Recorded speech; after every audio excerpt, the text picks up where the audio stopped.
Good morning. It's such a pleasure to be here, and I especially like to thank Augustine, Dr. Lazido, for inviting me to be among you.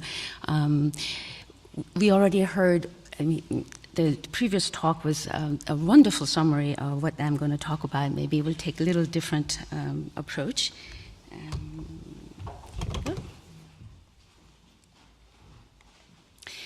I don't know if any of you remember this picture. This was taken in 1968 by someone who was in the Apollo 8.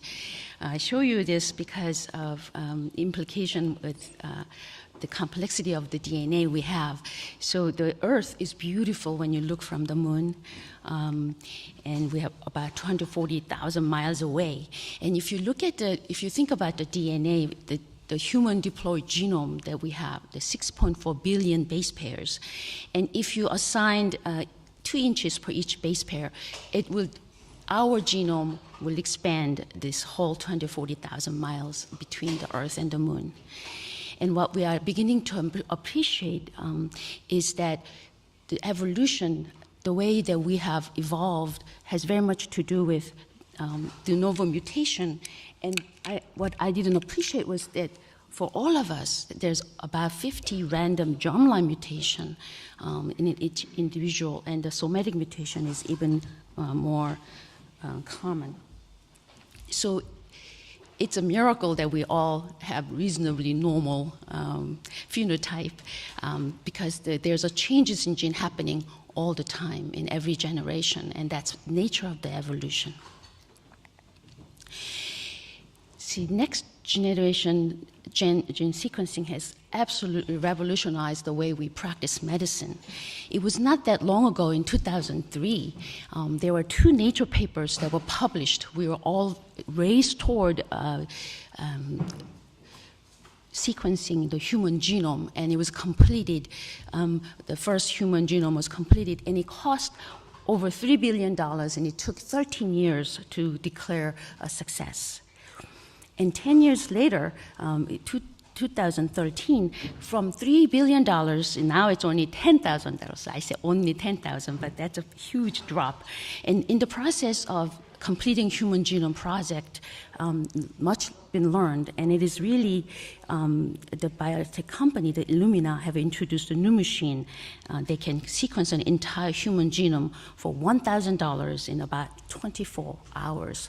So the advance in technology has really made everything very possible, and I think it's being translated to clinic every day. So I want to talk to you about epilepsy genetics, and then what is epileptic encephalopathy, which you heard already, and then conclude by looking at the role of genetics in epileptic encephalopathy. It was Hippocrates who actually first mentioned the genetic influences of epilepsies, because he was concerned that the epilepsy was considered from force without. So this was considered a sacred disease, like a devil kind of getting hold of you. So he was trying to say it is not, in my opinion, any more divine or more sacred than any other disease, but has a natural cause. Its origin, like that of other disease, lies in heredity. And so he meant to say this is really not that different from any other disease we have.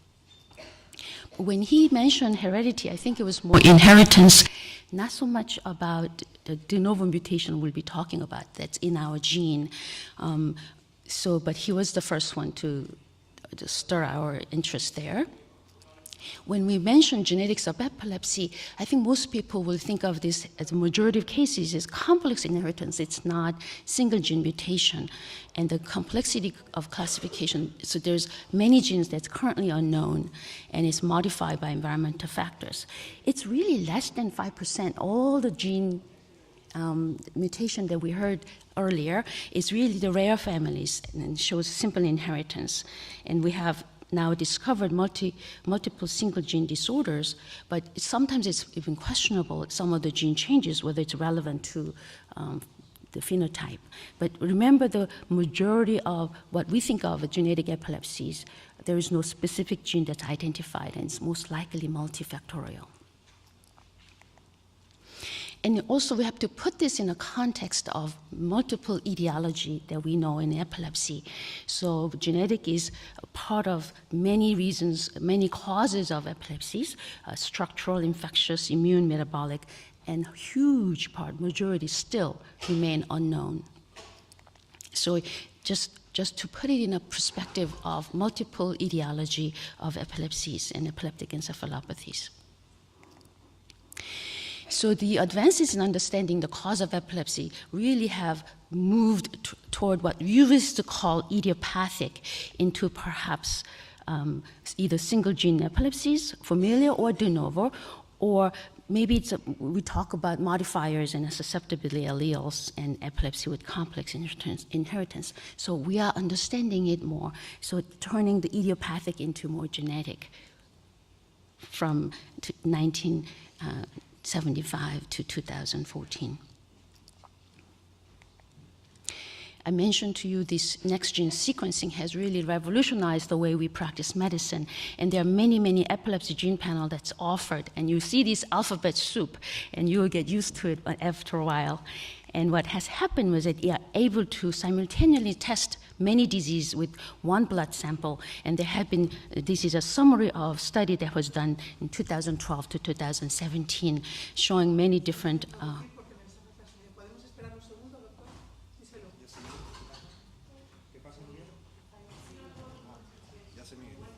Oh, okay.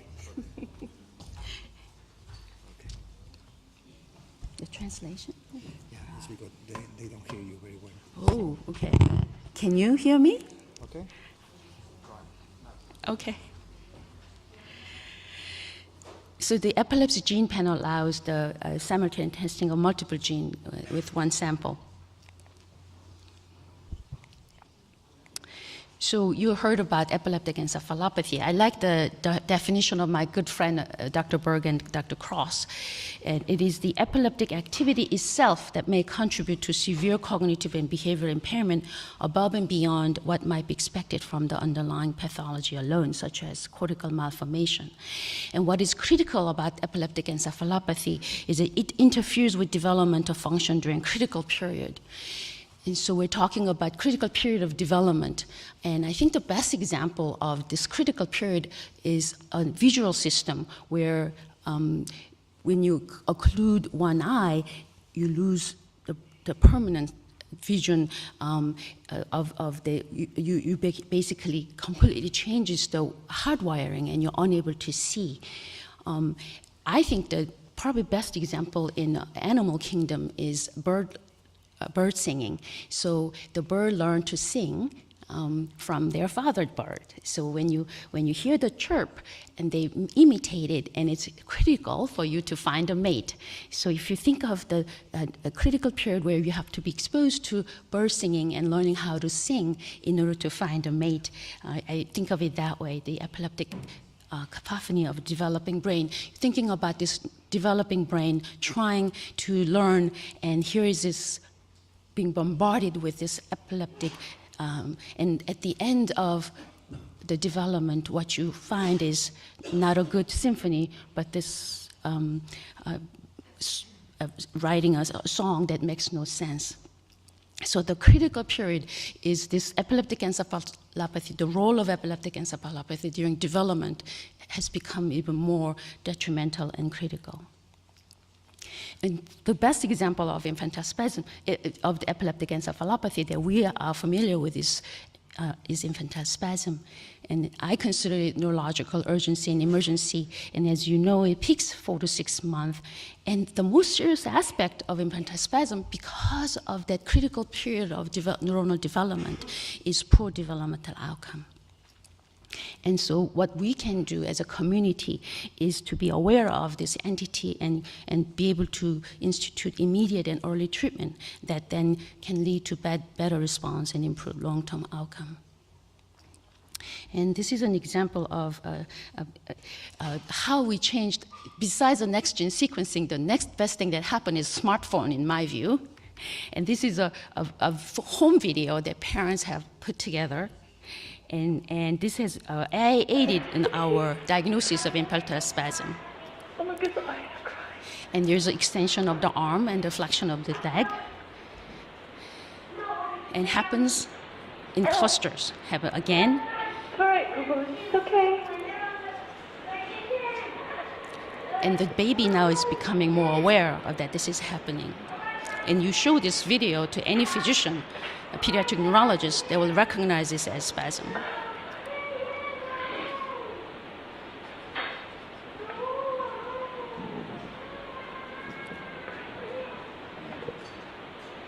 Now the baby is distressed.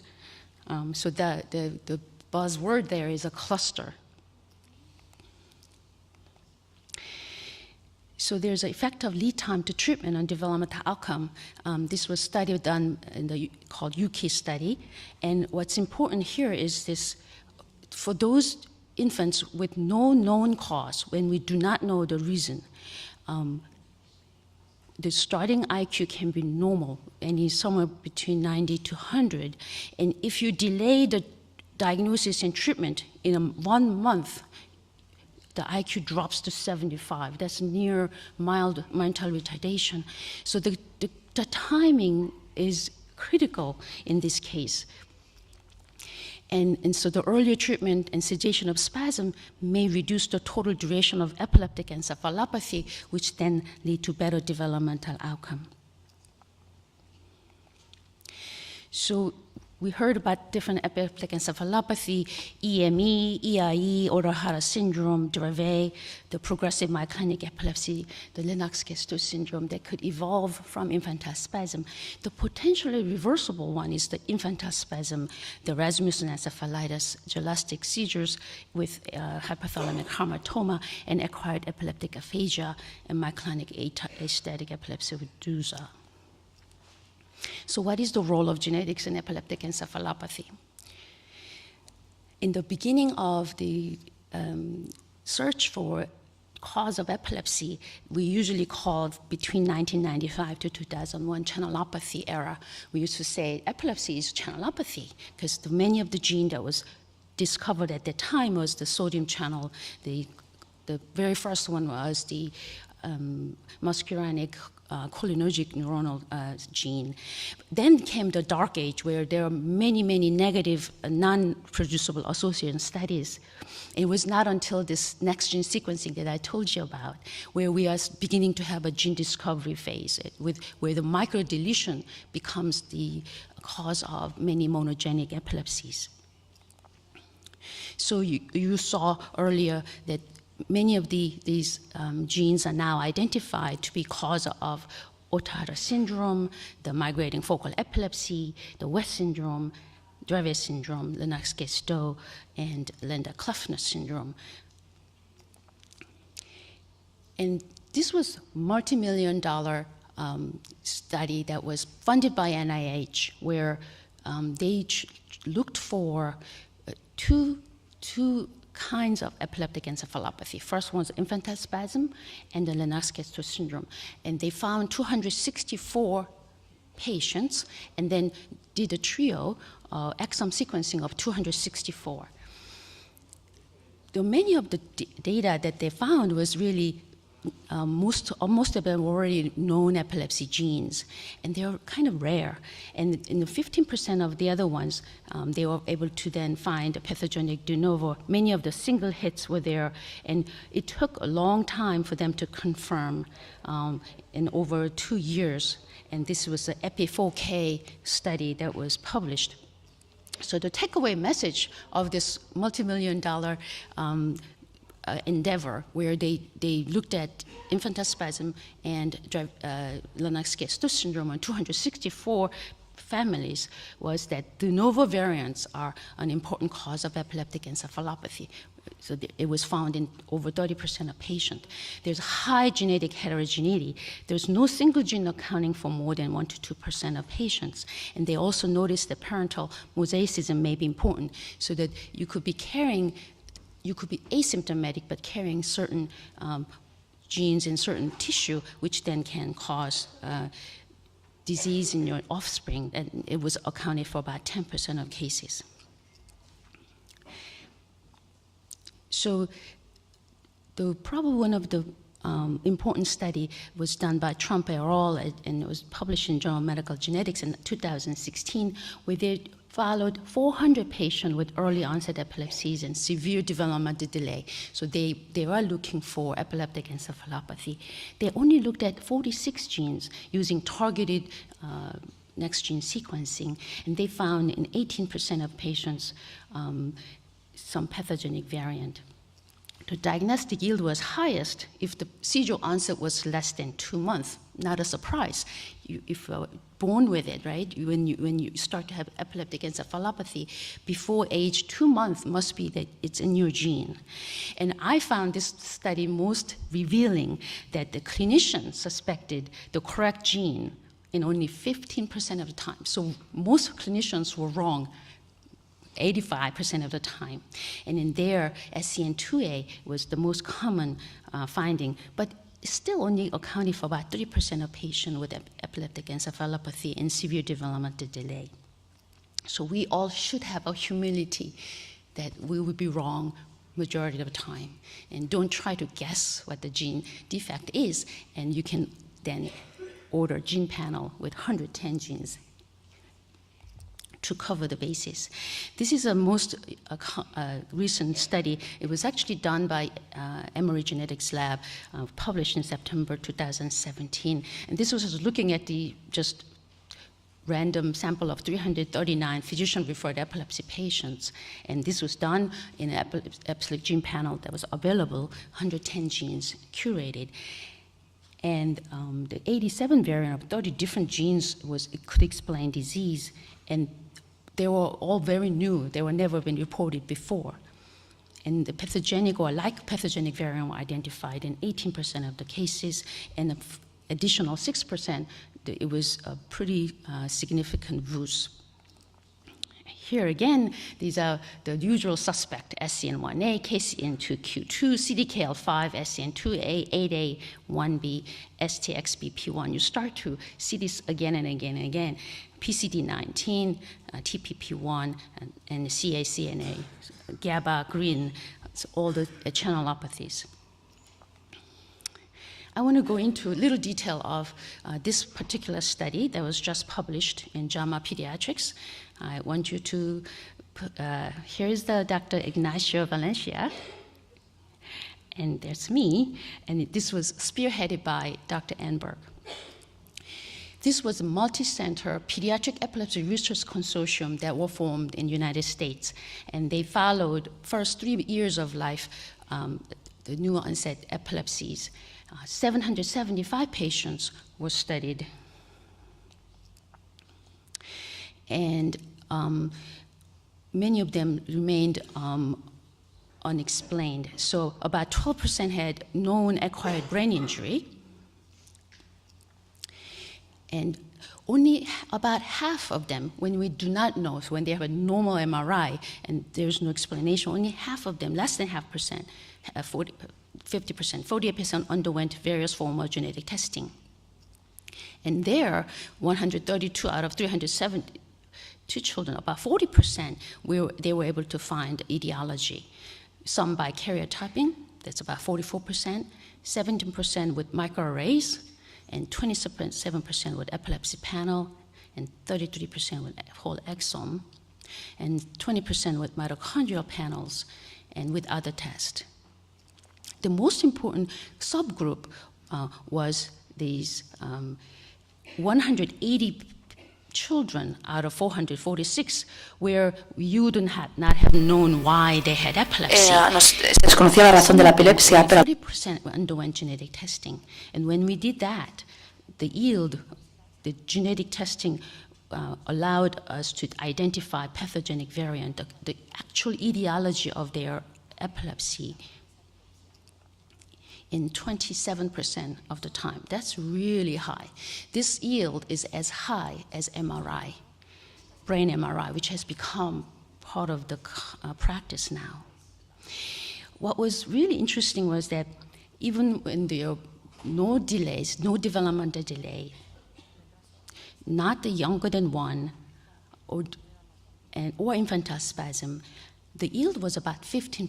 So the take-home message there was Los resultados se daban, teníamos you resultados should positivos consider de genetic conocimiento del testing gen en solo un if 15% the de los, seizure onset was younger than 3. 15% de los casos. Quiere decir que cuando eran más jóvenes era más fácil So identificar. it became even more interesting when you Además, se hizo compare más to interesante cuando se the comparaba utilization of la metabolic utilización tests. de pruebas We do metabólicas. serum amino acids, Hacemos las urine diferentes organic pruebas, acid, o ácidos orgánicos, CSF en la amino orina, acids all the time. So the testing diferentes is pruebas. not just done once, but Y no se hacen no usually solo we do una 2 or vez, 3 normalmente times las of hacemos 2 o metabolic 3 testing. veces. Compared to genetic testing, I Comparado mentioned to con you las when pruebas it's unknown, genéticas, we have the yield cuando era about desconocido almost tenemos un 30%. resultado de The casi results of 30%, metabolic en casos testing, menores de 1. the diagnostic Pero testing los is resultados de about las pruebas 3%, metabólicas less than es de 3%. menos de un 3%, If es you decir, look at nos da un CSF, resultado positivo urine solo en menos 0.8%, del blood is only 3%. 2%. So we do this Así routinely que all the hacemos time. esto de forma The yield of rutinaria, metabolic testing pero is nothing compared su to what we rentabilidad can es mucho learn menor for comparado genetic con las testing pruebas in genéticas young children en niños muy presenting pequeños with early life seizures. que tienen estas crisis muy And tempranas. like you would expect, Y physicians como do era de not just order los genetic médicos testing on solo everyone. no piden pruebas When genéticas they're para younger todos. than 1, Cuando tienen menos de 43% un año, had some form of 43% genetic testing. 43% tuvieron Less so algo when they're de older than pruebas 2. genéticas, menos cuando los niños tienen más de 2 años. Infantile Solo spasm 15%. West syndrome, Para el about síndrome half de of them West, la mitad underwent genetic testing. tuvieron If they had pruebas microcephaly, genéticas, pero si tenemos physicians were more una likely to order gene microcefalia, testing. era más And especially when there's a probable que definite tuvieran developmental esta, delay, physicians who are more estas likely to pruebas order genéticas. testing. So, Y cuando in había fact, claros infantile retrasos en el desarrollo, el 55% epileptic de los encephalopathy, casos lo pidieron. Así including que West para syndrome, las they would be encefalopatías more likely epilépticas to undergo sí que se ha genetic hecho que testing. es más probable But que as I les hagan las mentioned, pruebas even genéticas on normal que para children otras without enfermedades. Pero West incluso syndrome, niños que no tienen with síndrome normal head West, circumference and que tienen una normal development, circunferencia the de yield cabeza of genetic normal, testing was about etcétera, la 15%, rentabilidad to incluso en be esos casos, es compared decir, to metabolic testing, which was less los than resultados 3%. obtenidos fueron mucho mayores, And más, if alrededor de un either 30%, es decir, exome mucho sequencing mejor or epilepsy que con panel, las the pruebas rutinarias sequencing, because we're looking metabólicas que for hacemos, que solo dan single resultados del 3%. base pair change, Cuando right? nos We're looking for fijamos microdeletion en or esas single base rentabilidades pair changes patogénicas de los diferentes with much pruebas higher genéticas, yield than chromosome podemos ver que microarray. la secuenciación Chromosome de todo el microarray had exoma pretty tenía good mejores yield as well, resultados. about 70%. El That's array just not cromosómico bad at all. también no estaba So mal, era un going back to this 17%. epilepsy gene panel,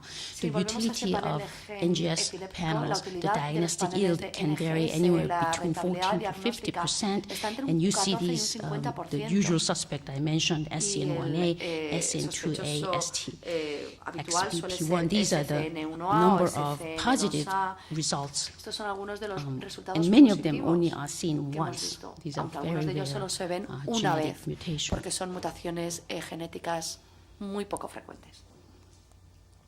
So what should we do Así que, for ¿qué es lo que unexplained deberíamos epilepsy? hacer para una Not just unexplained epilepsy, but no if explicada o sin they explicación, present o with early incluso life si seizures, tenemos most people will say, crisis muy do tempranas. chromosomal La mayor parte de microarray las first personas if you have dirán, dysmorphism es mejor hacer or have other developmental delay in intellectual disability. un microarray If it cromosómico is, that's y not the luego, case, then probably the most sin- important thing is with quizás the lo más high yield would importante be sería epilepsy gene panel.